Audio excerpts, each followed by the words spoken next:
Здравейте! Днес ще тестваме Шкода Enyaq. Фейслифт, и гледам как се води по-новия модел с по-хубавата предница. Старата хич не ми харесваше, тази е супер, много ми харесва тази. Добре, започваме. Безжичен CarPlay. Ето няма кабели. Безжичен CarPlay. Много е добре това, много ми харесва. Екранчето добре стои. Между другото, тук на камерата ни изглежда много голямо, но всъщност е доста голям екран. Тук има едно малко екранче, което също е окей. Аз много обичам да има отпред екранчета.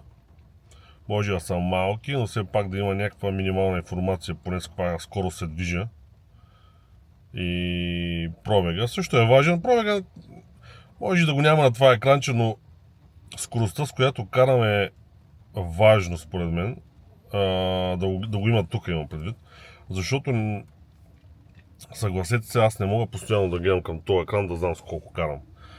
Така че, особено като се движиш с ограничения някакви в град и така, важно е дали си с 50 или с 60, така че според мен е много готино да има такова екранче е тук. Така, ние ще направим днеска пак едно тестче напред-назад, пак може би ще да до Боровец. Ами, що до Боровец? Ами, защото така, този маршрут много ми хареса. Хем имаш извънградско, хем магистрала, планинско, всякакво каране имаш. И много ми харесва. И така. Сега обаче тръгвам от Евратек, от Надежда. Така че градския разход, който ще замериме, от тук отивам до квартал Витоша. Тоест ще мина пак целия град през центъра и днеска е и дъждовно, а както знаете в дъждовно време София е малко по-задръстена от обикновено. Четвъртък, 9:30, идеално за тест.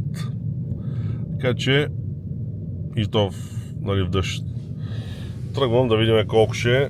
Само да видим откъде се анулира. Я да видим откъде какво се анулира. Си пуснем малко подгревче. Като гледам отдухване и няма. Но подгревче има. Така. Ще видим, може и да има и...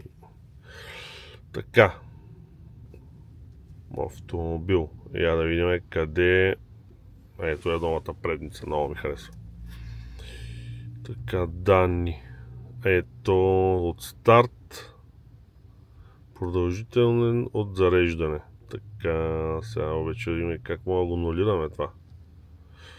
Ето тук мисля, че има добре. Продължителен. Да. Продължителния няма да го анулираме. Нека да си го имат. Ето ще го анулираме. Ето, анулираме го и това. Зареждане не може да го анулираме. Добре. Тук според колата са карали 2 часа горе-долу, 25 разход. Добре, ще видим. Добре. Ето от старт. Това е много тъпо, че продължителния... Нищо, карай, няма да го анулирам. Ето, това. После може да събираме, да изваждаме. И така, добре, тръгваме. 75% оставаща батерия. Не са ни го заредили догоре, ама пак няма да се оплаквам от тия глупости. Така че, само че тук как ще фокусирам на това малко екранче с тази джвачка, където я държа, ще разберем. Добре. Ще се включваме малко по-късно. Забравих да кажа, че е 7 градуса, освен че вали дъжд. Днеска е 5 март. Студеничко си е.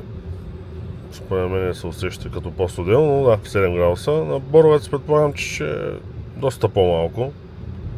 То там даже може и сняг да вали, ако тук вали дъжд. Ще видим. Така, първи впечатления. Колата е така пъргава. Усеща се, че е по-тежка кола, да кажем, от коната. Аз съжалявам, че така с коната постоянно сравнявам някакви коли, ама като имам Тесла и Кона, това сравнявам, защото сме ги карали не дълго време. По-малко от тромава, не тромава, ами по-тежка се усеща, по-малко от Теслата, но повече от коната със сигурност. Тук съм в абсолютни задръствания и разхода ми е 22,6 за 7 км за 16 минути. Средна скорост 28 км в час. Доста е тихичка колата. Не се усещат много външни шумове, поне с така като изолация на купето. Сега с по-голяма скорост на магистралата, после ще видим как е, защото там със сигурност ще е по-шумно, но иначе на целия екран се вижда CarPlay, което е готино. Обичам на целия екран да имам по-голяма видимост така настрани, по-пространствено виждане. Няма One Pedal Driving, т.е. не мога да я караш с един педал, трябва да натиснеш спирачката накрая, като иначе спира, но до 1-2 км в час, след това трябва да натиснеш спирачката. И така, ще видим по-натам как ще са нещата. На булевард Симеоновско шосе тръгвам към Боровец. Градския разход 28 кВт часа на 100 км. После зависи от къде ще мина, може да направи още един такъв градски разход, но температурата продължава да е 7 градуса. Задал съм на навигацията пак Боровец. Пише 65 км. Отде някъде видях, че има на колко процента ще стигна. Да, ето. На 46% пише, че ще стигна. Ще видим дали добре прогнозира Шкодата. В момента съм на 69%. Ами дава на 46%, че ще пристигна. Добре, моля, придържайте се след 350 метра вляво и следвайте по 18 и веднага направо. Да, така говори. Добре. В момента съм на околовръстното, тук при Младост. Градският ни разход беше за 54 минути 26 горе-долу. В момента съм на почти същата надморска височина, малко съм по-високо, така че после може да направим още едно измерване, но както виждате 22 км в час средна скорост, наистина доста бавно се движих през цялото време. Сега тръгваме към Боровец. Да видим. Колата прогнозира, че ще бъда на 46% като стигна. Сега ми съм на 68. Дава ми, че след 63 км съм Боровец. Само, че това е на по-високо. И затова така 46%. Ще видим дали ще е на толкова.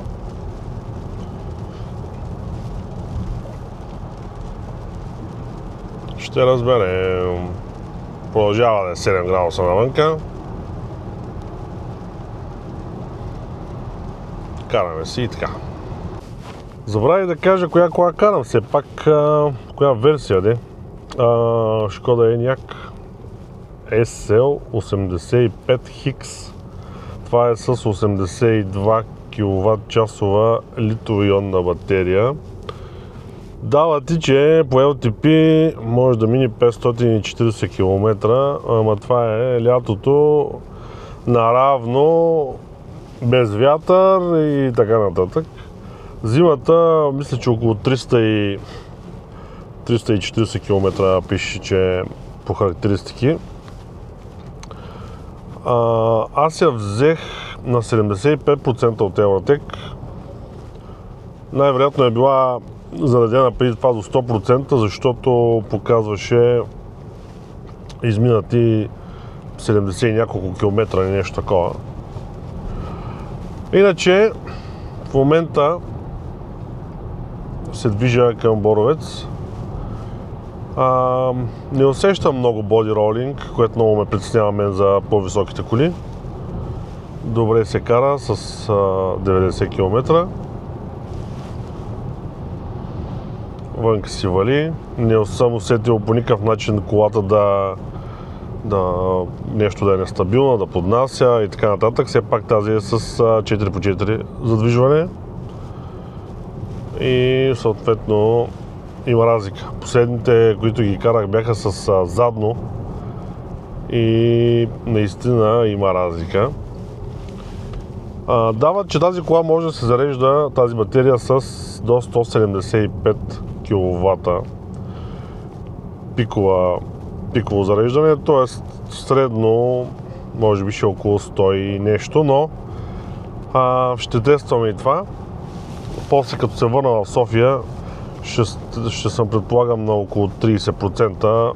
Аз мога да покарам и малко повече, за да падне още, но както знаете, в моя канал това ми е основното, което проверявам.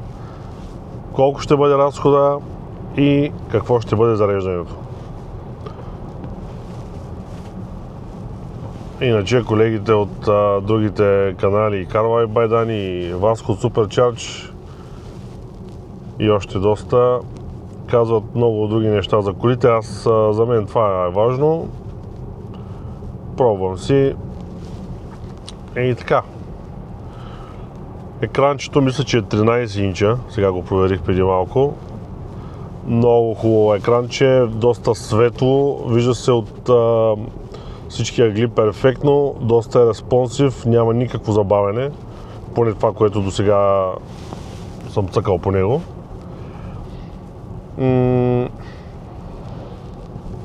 Това е за сега. Ще видим, като стигна горе на хотел Ястребец, колко ще ни бъде разхода. Нещо, което да обърна внимание, в момента съм в Самоков. Рекуперацията е слаба.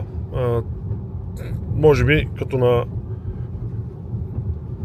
на Теслата, както имам две, на моята имам две степени, една по-слабичка и една, дето е по-силна. Тук има 3 степени, на най-високата е колкото на Теслата ми, най-слабата кооперация. Това съм го казал и друг път, не казвам, че това е нещо лошо или някакъв негатив. Просто го отбелязвам, че хората, които са свикнали, да кажем, да карат Тесла, ще им се стори малко слабичката рекуперация. Но пък хора, които никога не са карали електричка, може би ще им е по-лесен прехода към електрическите автомобили. Много интересно как на всички коли рекуперацията е доста варираща. Иначе хубавото е тук, че може да се я сменяте от перата на волана, както на коната. Това много ми липсваше, да кажем, във Volvo-то. Това тук е супер удобно с тия пера тук отзад. Сменяте дали да е по-слаба или по-силна. На коната това често го използвам. Примерно в градско каране зависи от това дали има много задръствания, дали няма, дали трябва да спра по-рязко. С рекуперацията си спирам. Иначе доста тиха кола. Аз както бях тествал Ioniq 6-цата фейслифта, там беше толкова тиха, тази също е много тиха, изключително тиха. Много ми харесва това нещо. Понеже Теслата ми е в ремонт и сега си карам старото Volvo 850 и трябваше да ходя до любимец с него. Хора, гръмна ми главата. Просто карах го и това го карах с 110 примерно, защото все пак е 30 годишна кола и Нали, но двигателя се чуваше страшно силно, а пък е бензин, нали, не, даже и дизел. Но много се чуваше. Аз как съм свикнал само на електрически автомобили, много беше различно. И сега от него, като се качих в тази Шкода Еняк, разликата е... Това е нормално, нали? Все пак това е нова кола и обешумена, и електрическа, и какво ли още не. Тук температурата е 4 градуса, сега ще видим в Боровец колко е. Не знам, защо навигацията всеки път ми дава да минавам за хотел Ястребец тук от един друг път, не от главния път, който е само в Боровец, ами тук е един по-различен. Преди не бях минавал по него, сега за последния един месец, май това ми е 4-ти път, където минавам по този път. Разхода 23,2 между Боровец и Самоков. По-скоро между Самоков и Боровец. Още не съм стигнал до Боровец. Прогнозата беше, че ще пристигна на 46%. В момента е 51%, но предстои по-сериозно изкачване, така че много е вероятно Шкодата да познае на колко процента ще стигна, което пак е много положително нещо. Радвам се, че все повече автомобили правят така, че шофьорите да знаят на колко процента ще пристигнат, защото това е много важно. Това не е бензинова кола, или дизелова, която знаеш горе-долу колко харчи и може да се сметнеш. При електрическите автомобили е много различно дали караш на слънце, на дъжд, на вятър, на сняг, на наклон и така нататък. И затова това с процентите и на колко ще стигнеш е изключително важно. Ще ви информирам като стигна до хотел Ястребец, за да разбереме дали я познава колата. Тук си е зима 2 градуса. Студено си е. Зимно време е гадно. Няма май много вятър, което е добре. Но сняг си има. Изчистен е пътя.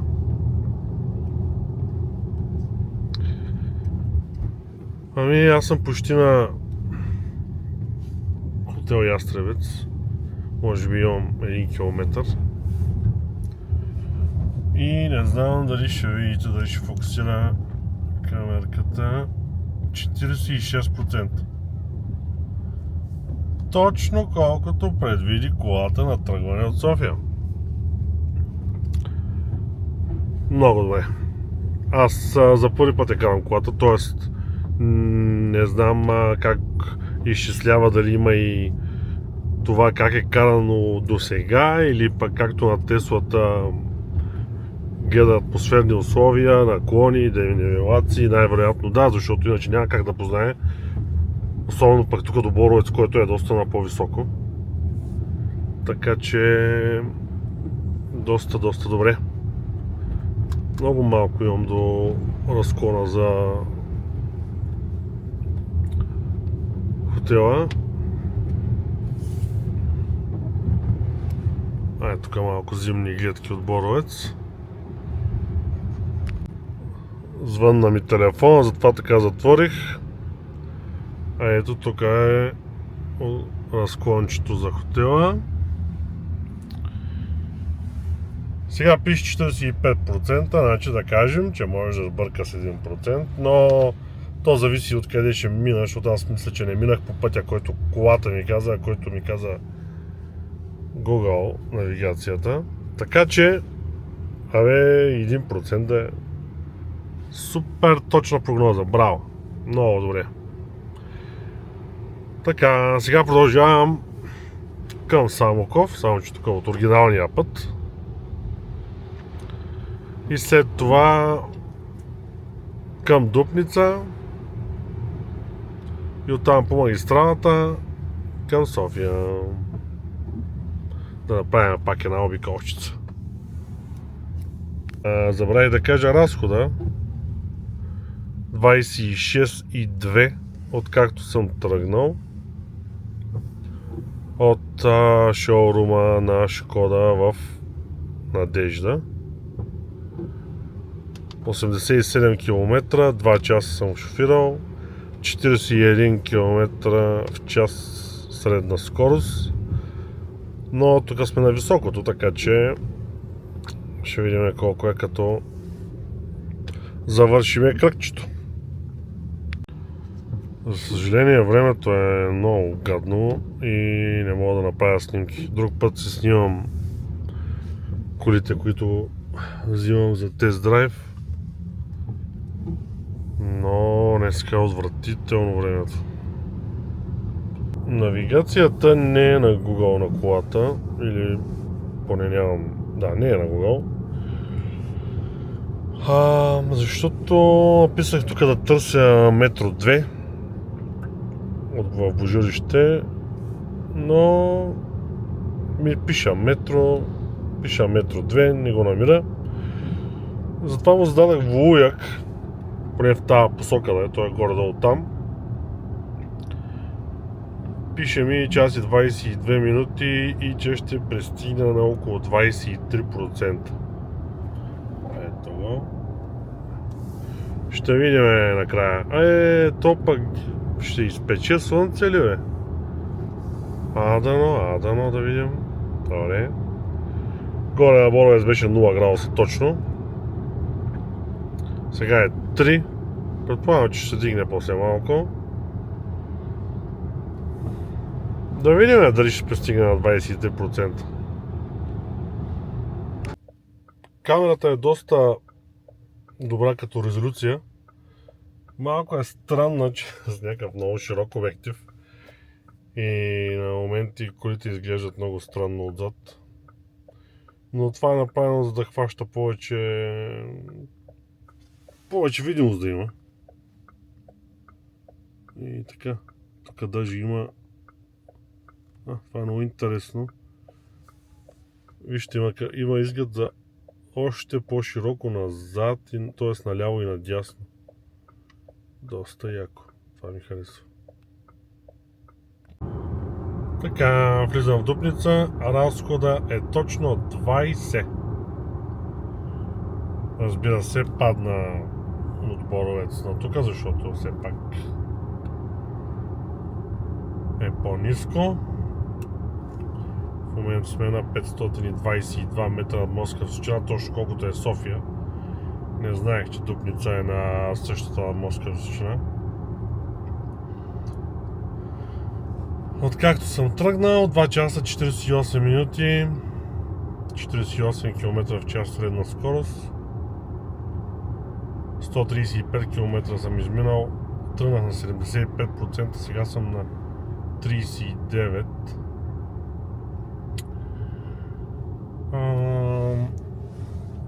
Ето, не знам дали ще фокусира разхода. Май да. Да, 19,8. Сега от Дупница до метро 2 по магистралката. Да видим как ще бъдат нещата. Ще пробвам да карам с 130-140. И така. Тази кола се кара доста лесно на магистрала. Веднага изпищя предупреждение, че има камион, който ми пресече пътя, но с 140 нямам никакъв нито боди ролинг, нито нещо, което да ме притеснява. Много ми хареса на магистрала, супер комфортно, супер лесно се кара, тиха е, доста е тиха за тази скорост. Много ми харесва. Изключително много ми харесва. Ще видим разхода как е, но доста добре. Между другото, тук има данни за последните 7700 км. И разхода, както виждате, е 20.2, което за SUV, и то нали, не е малко SUV, а си е нормално SUV, този разход е много добре, много добре. Изненадах се даже, че е толкова.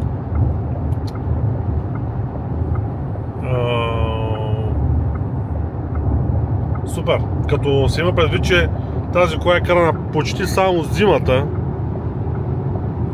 защото тя е сравнително нова кола и като се взима така за тест драйв всеки ден, 100% се навъртат доста километри и най-много да е от края на есента, но при всички положения в този период на годината, което е много добре. Супер. Времето се оправи. Аз съжалих, че не взех фотоапарата. Давах го цял ден да вали, ама не познаха. Няма значение. Супер съм доволен от тази кола. Много е готина. За съжаление не мога да карам през цялото време с високи скорости, защото постоянно на нашата магистрали има ремонти. Сега пак четох, че при Бургас почнали някакъв 3-месечен ремонт на Тракия. Ще могат ли ги направят на един път и да се приключва? Какви са тия толкова некачествени строежи? Не знам. И изненадан съм, честно казано, от магистралното разходче. Доста добре. Мисля, че с Volvo тук даде повече разход по този участък. Иначе 21,3 е общия, даже 21,2. Сега вече намалих тук малко скоростта. Влизам в София и сега. Само че съм на 20%, този път не позна колата колко ще пристигнем. И сега ще пробвам някъде да я зареда. Сега ще видя къде има някаква станцийка и да видим с колко ще зарежда на 20%. Или там даже по-малко ще, може би 17-18. Сега ще видим. Така, спрях тук на станцийка да зареда на финес. Откак съм тръгнал от Евротек 200 км, 20.7 разход. Доста добре за тази голяма кола. Продължителен не, от зареждане, т.е. откакто се заредили те на 100%, 21,9, 271 км. В момента съм на 20% и пише, че има за още 74 км. Тоест около 340, колкото го дават в зимни условия на тази кола. Толкова е 100%. Сега ще видим зареждането. Заредих 5%. Само че явно батерията може би не е била добре подгрята. Затова много малко заредих, само 5%. Искам да видя ако наистина подгледаме батерията колко ще е, защото аз направих едно видео, но се оказа, че нищо не съм записал. Няма значение. Сега ще тръгна тук от Люлин. В момента съм в Люлин, не знам коя е част е това. 5, Люлин 5. И 503 блок има една станция на Финес при магазин T-Market.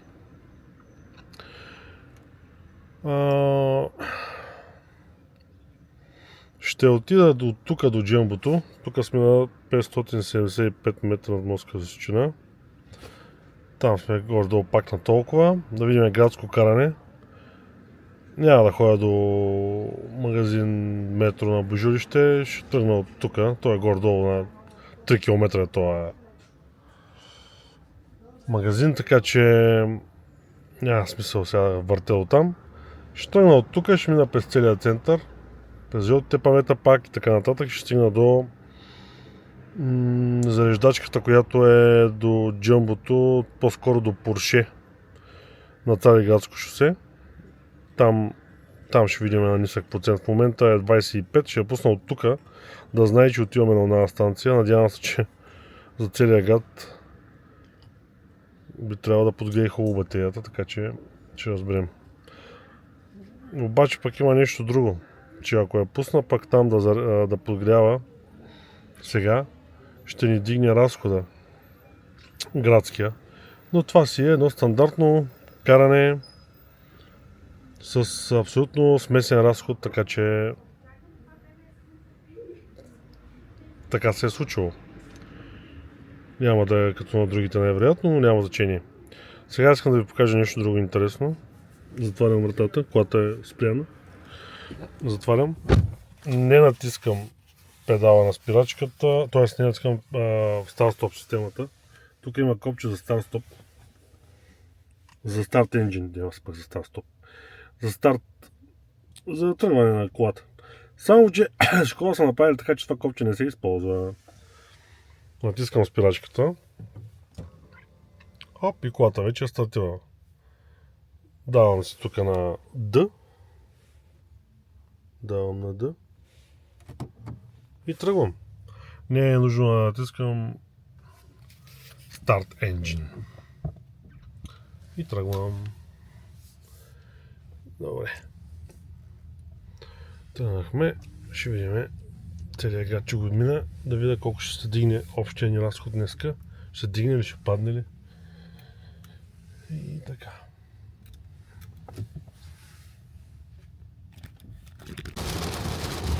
На центъра се вали яко дъжд. Даже доста сериозно се вали дъжд.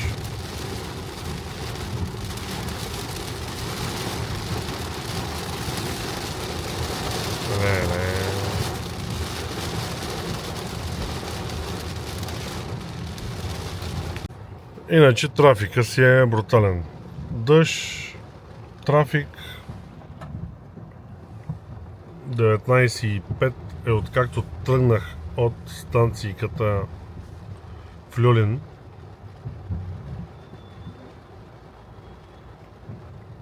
Интересно, че тази кола много харчи на място. 19.8, 19.9 е така за... Ето. На място. Супер много ток харчи на място. Това е много странно. Трябва да проверя дали има терпомпомпа. Защото все пак вънка е 9 градуса, не е някакъв супер студ, а харчи страшно много на място. 20.2, 20.3,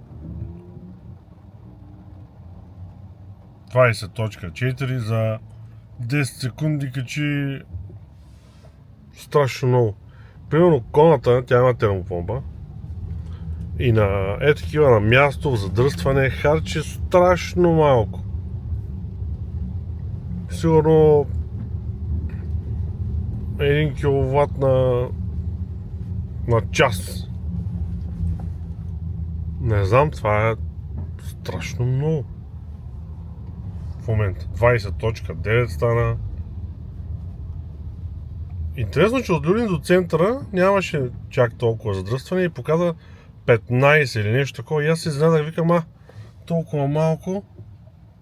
А тук какво става? Вече 21 стана. Приятелчета, сетих се. Пак щяхме да направим гаф.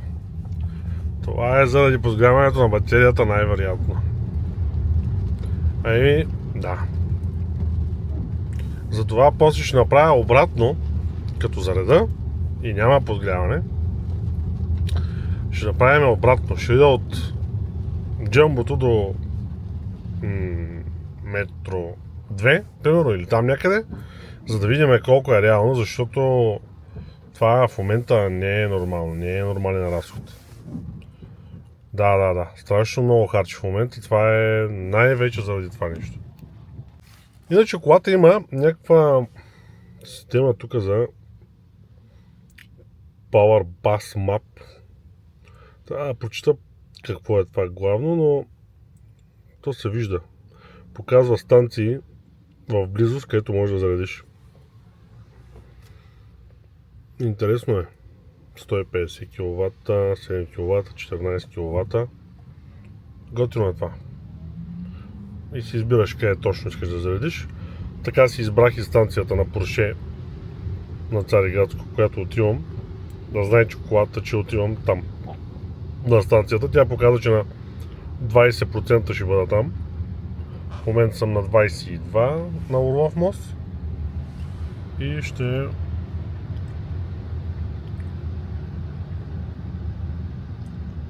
видим на колко ще пристигне. Докато съм задръстването, аз споделя някои неща, които ми харесват и които не ми харесват в колата. Вече я шофирам, може би 3 часа станаха, даже и повече. Харесва ми изработката на колата отвътре. Тук всичкото е мекичко, хубави материали са използвани. Харесва ми волана, удобен ми е волана.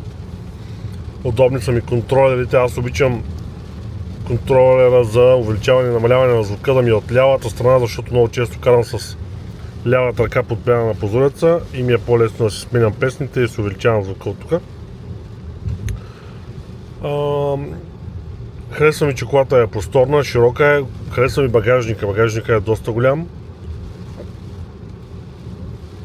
Много ми харесва багажника. Побира много. Харесва ми това екранче тук малкото отпред. На някой може да му се стори малко, но както казах и в началото на видеото, ми трябва 2-3 неща да ми показва това екранче, а то даже показва и навигацията. Показва в коя лента даже трябва да си и така нататък. Показва почти цялата нужна информация, която ти трябва, когато пътуваш. Харесва ми, че има безжичен CarPlay, харесва ми, че безжичният CarPlay е на такъв голям екран, 13 инча, мисля, че. Има, за първи път виждам подгрев на волана на 3 степени, такова до сега не бях виждал до 2. Но тук има 3 степени подгрев на волана. Този салон, който съм в момента, не знам как се води, но е някакъв с Алкантар.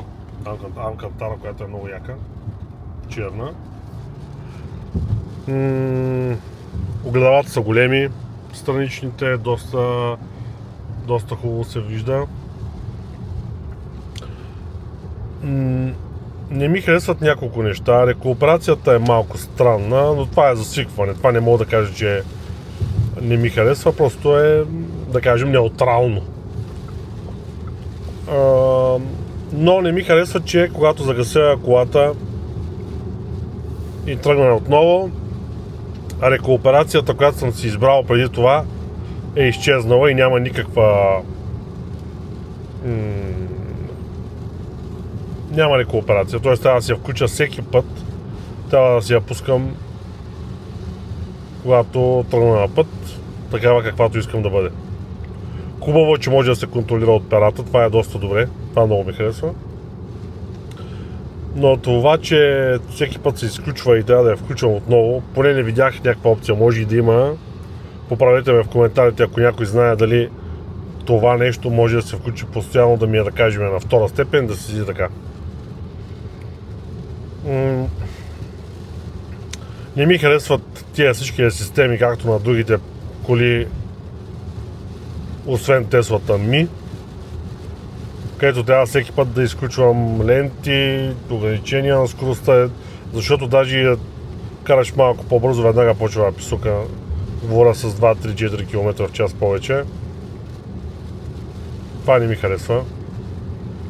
Не ми харесва, че както и не помня на коя кола беше, когато карам на тази навигация на колата и след това пусна, да кажем, Waze, когато се върна пак на тази, трябва пак да стартирам къде отивам, а не помни. И като се върна на Waze, пак на него трябва да го пускам. Тоест не могат двете едновременно да работят, което мен лично малко ме дразни, защото да кажем, на Коната не е така. И на Hyundai като цяло не е така. Малко неща не ми харесват като цяло в тази кола. Доста е добре. Сега като зареждам, ще видим и как е зареждането с подгрята батерия. Защото това е едно от най-важните неща. И след това ще направя още едно ходене до другия край на града. Пак задръстванията. Да видим реалния разход градския, защото така с подгряването на батерията ясно, че няма да стане добре замерването. За тръгването може без копчето, обаче май за спирането на колата, защото сега съм спрял, отворил съм вратата и не е спряло. Ако натисна копчето, я да видим. Така пък тръгна. Довиждане. Значи сама се спира. Идеално. Ето да видим с колко зареждаме. 148. Така, това е малко по-различно. 148 киловата. Не е 175, както пише, но може би 175 е на 2%, примерно. От 2 до 10. 148 пак е добре. Пише колко километра ни остава като пробег. Вижте как се увеличават. Пише 12 км на минута, че се качва. Но според мен това трябва да е повече при 148 кВт. Няма значение. Да, както виждате, аз само за километри се дига доста по-бързо според мен. Така, пише, че ще заредиме до 80%. 2,44. Сега е 2,24. Значи 20 минути от 22% до 80%. Което звучи доста добре. Доста добре. Това що изгасна? Не знам. Няма значение, цялата кола е изгаснала. Я пуснем тук. Ще тръгне ли нещо? Да. Добре. Зареждане. Я да видим къде има тук зареждане. Да разгледаме какво има. Навигация, звук, Лаура. Това е тази Лаура. Това е някакъв асистент. Предложение, обичам те. Интересна работа. Активиране. Гласово око. Окей, Лаура. Какво ще бъде времето днес? Можете ли да повторите това? Какво ще бъде времето днес? Ето преглед на функциите, които можеш да управляваш с глас. Като кажа... Разбрах. Значи тук само за колата. Добре. Амбиентно осветление, шофиране, да. Например. Кажете, например, навигирай към... Добре. Окей, Лаура. Навигирай към метро 2. Не мога да намеря адрес за тази цел. Добре, разбрахме. Значи... Как мога да... Божурище да питаме тогава, примерно. Окей, Лаура. Навигирай към град Божурище. Окей, Божурище, център, приятно пътуване. Добре. Стана. Тук ще как ти показва. На къде трябва да тръгна. Само че аз няма да тръгна от там, защото ще карам през центъра. Аз искам да видя градски разход, така че... Сега пише 30 км в час зарежда.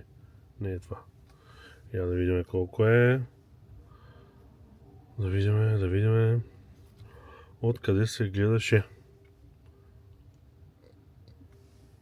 Интересно, никъде не мога да видя в момента, освен ето там. Пише са на 31%, 32% вече и пробега 128. Чакай да видим на приложението, трябва да пише. с колко зарежда. Имам предвид приложението на станцията, защото аз на колата нямам приложение, тъй като е тест драйв кола. 150 кВт. Добре, 150 кВт при 32% е доста добре. Като си спомня Маздата 6S колко зареждаше, не беше добре там положението. Но тук прилично, не е най-върховното, но пак добре е. Щом написа до 80% за 20 минути от 20%, значи всичко е точно. Ето, намери го къде е. 147 кВт на 36%. Ще зареда до 50% и ще видим на 50% как ще бъде зареждането при 50%. Сега е колко е часа? 14:28. Я да видим на 50%, ако го пусна. 3 минути. Много добре. 3 минути. От 37 до 50%. Това звучи много добре. Аз се включа след 3 минути да видим дали е така. Забравих да кажа, че колата си има 4G. Тук къде има някаква SIM карта. Не знам точно как се ползва, но може би получава, даже не може би, най-вероятно се получава апдейти по Over the Air, което е супер. Което също е доста положително нещо. Примерно на коната не може, там е флашка. Трябва да ходя до Hyundai на някакви месеци, примерно, за да ми апдейтнат карти и така нататък. Тук я да видим какво има. Шкода Play. Какво има това Шкода Play? Игра. Може да си играеш някакви игрички докато зареждаш. На коя ли кола ми прилича това? Шкода.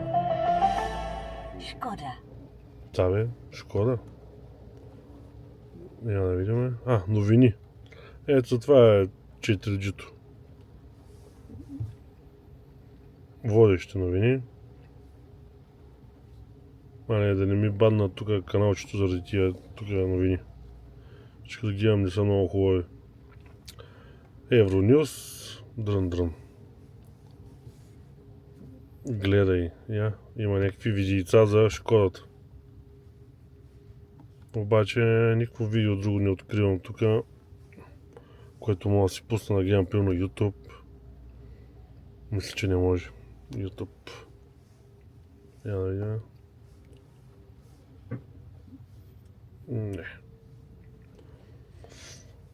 Няма такива екстри. Така, я да видим какво стана с зареждането.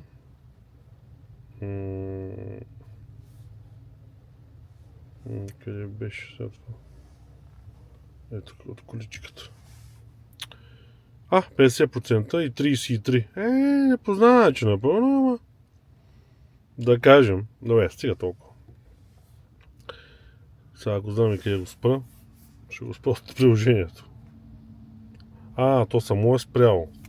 Защото е достигнало 50%. Разбрах. Добре, супер. Тръгваме сега обратно.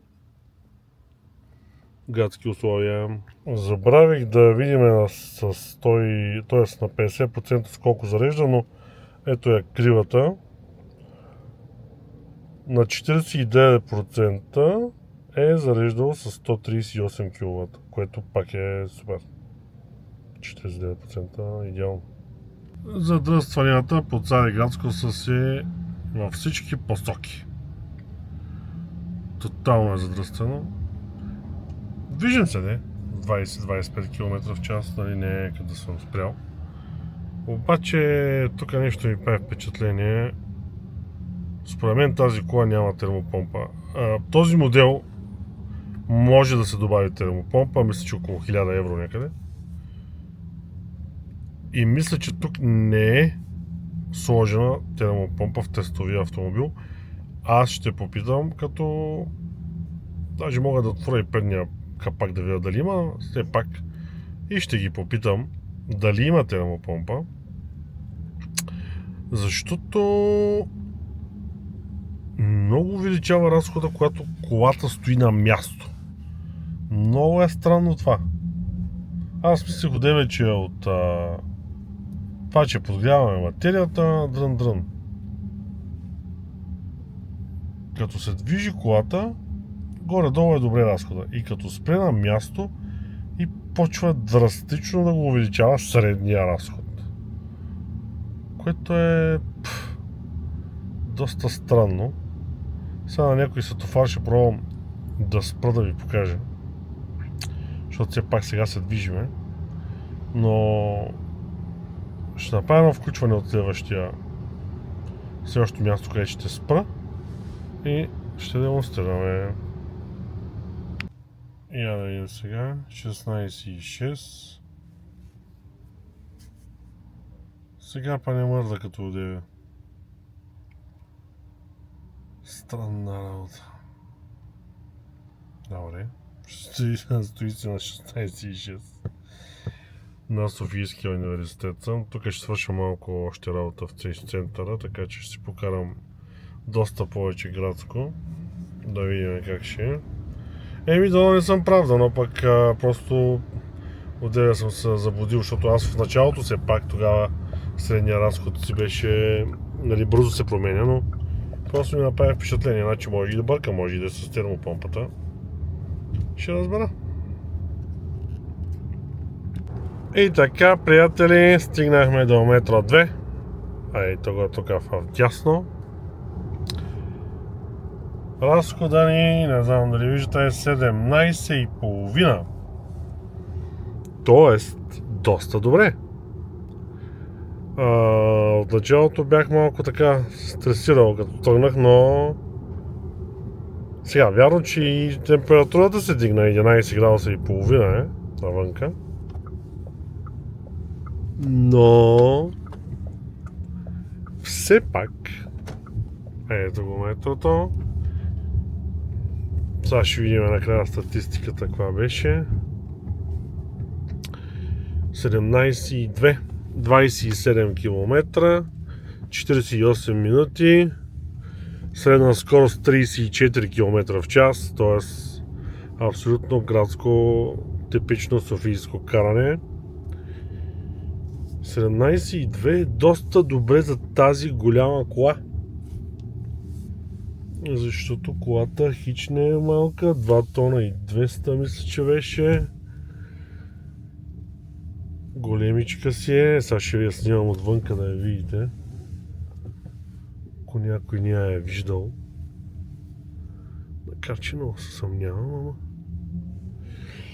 Ето тук някъде на по-широкото, да имаме повече пространство. Да спра като един типичен BMW-вист на 15 паркоместа едновременно. Шегувам се, няма да направя такива работи. Познавам между другото и готини BMW-висти, така че това не е много вярно. Така, я да видим. Чакай да видим тук някъде. Кола, автомобил. От старт. Това е от както съм тръгнал днеска. Сутринта. 5 часа и 18 минути, 20.4 ни е средния разход. В момента ето тук пише колко харчи на час, 1 кВт на час, което е добре. 246 км. Иначе сега от тръгването ни от зареждането, градското каране, 49 минути, вече 50, 17 и 1. 28 км. Това е продължителния, който не е анулиран от 7800 км. 20.2. Тоест 20.2 отстава 20.4, около 20. Да. За зимен разход това е доста добре. Сега ще ви покажа и колата отвънка.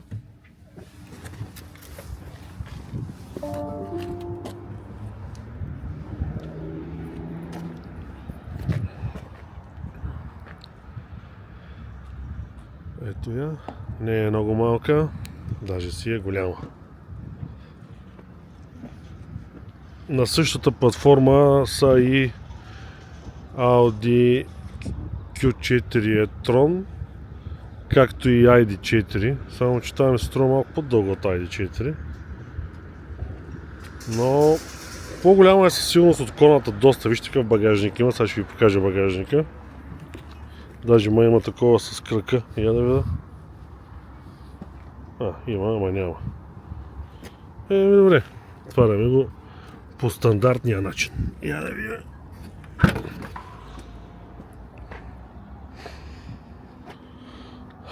Ето багажника, доста си е голям. Пак не е като на Теслата, ама върши работа. Долу тук е малка дупчицата. Доста е малка даже. Около 2 педи и половина на една педя. На дълбочина пак една педя. Не знам колко литра може да напиша, ако се сетил после в клипчето. И така. За 4x4 кола, зимен разход, мисля, че е доста добре. Сега ще я върна в Евротек и ще видим колко е финално, но общо взето мисля, че е пълно достатъчно 5 часа и половина всякакъв вид каране на минут, т.е. на 0 градуса на Боровец, на 10 градуса на магистрала, на градско. От това по-следен разход не знам как мога да докарам, като минах София 2 пъти. Така че надявам се, че ви харесва това клипче. Друго, което много ми харесва в Шкода Enyaq е музиката. Много добра музика. Винаги Шкода са славили с хубава музика, поне в премиум моделите. Аз съм имал два Superb. Единия си го бях купил даже нов. Това, който е Superb 3 2019 година беше моя, точно преди фейслифта на тройката. И тогава се чуди да си взема с допълнителна музика Кантон, мисля, че се казваше, на Шкода премиум звука. И като ги тествах двата, видях, че даже и този, който си е обикновения, е много добър. И сега в тази кола пак съм супер очарован от музиката. Нали, не сега барен се, American с 1500 колони, дрън, но е доста добре. Тоест, съветвам ви, ако си конфигурирате такава кола, да идете в шоурума и да ги молите да или там тест драйв, със сигурност трябва да се направите, но за музиката, ако имат някоя от колите, ако е с по-хубавата музика да чуете и другата обикновената, и ще видите, че даже с обикновената музика е много добре. Има някои марки коли, сега няма да ги казвам кои са, обаче базовата им музика е много зле. И даже ако си поръчате някоя по-качествена, и тя даже не е толкова добре, колкото е тази на Шкодата, обикновената. Поне на мен доста ми харесва. Това е ясно, че е въпрос на предпочитание, но аз смея да кажа, доста коли съм слушал музики и знам как се чуват. Със сигурност на Шкода е над средното ниво. Почти съм на шоурума на Евротек. Ще връщам колата. Много ми хареса, удобна е колата. Може би 5 часа, я да видя колко карам. 5 часа и 44 минути. 20.3 разход среден.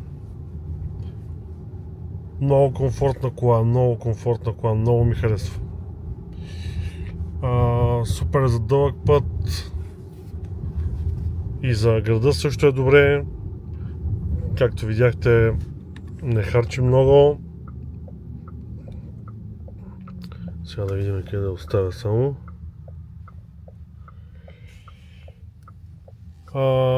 Добра медия, добър звук, добро зареждане Има още малко какво да се желае, но въпреки това е доста по-добре от предишния модел.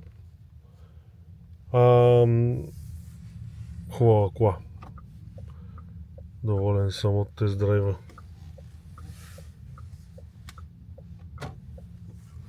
Само да спреме. Да видим дали още нещо мога да кажа. Седалките са много хубави. На мен лично малко ми беше странно, че тази е с памет и електрическо задвижване, докато примерно тази е с ръчка и няма памети. Но това да е косура. Даже според мен, ако трябва да се конфигурирам, и аз бих се направил така. Като цяло аз почти 80% от времето се движа сам, другото време се движи жена ми с мен, тя като се нагласи седалката един път, няма нужда повече. Макар че и аз като се наглася, аз си карам моята кола. Може би да, може би е окей, ако жена ми кара да има, нали, едно и две позиции, ама това според мен е много излишно. Кажете ми колко в коментарите от вас го ползват това постоянно за седалката, се менят с тук по електрически начин. Това е, приятели, от Шкода Enyaq SL 85X 4x4. Доскоро, надявам се това, което правя, да ви хареса. Пак казвам, това го правя супер любителски и супер за мой си кеф, така че не претендирам нито за обективност, нито за нещо, как да кажа, че съм изчерпал цялата тема за тази кола. Готина е колата, харесва ми. Не сте объркали канала, тук сме. Дойдох да си взема колата. Оставих Шкодата и попитах. Да, прав бях, няма термопомпа, както си знаех, и бях прав и за музиката. Обикновената музика но звучи супер добре. Иначе колата беше, забравих да кажа, Sportline някакъв пакет, който визуално е с по-големи джанти и има някакви разлики, като да кажем това с седалката на шофьора, която е с памет, това е от спортния пакет, а и самата седалка, доколкото разбрах, тя също е от този спортен пакет. Другото, което е от този пакет, мисля, че беше електрическо отваряне и затваряне на багажника. И някакви такива 2-3 неща още, но основното е това. Но пак казвам, за 4x4 и то с по-големите джанти при зимата и така нататък, даде разход 20, което супер. Това беше. До скоро!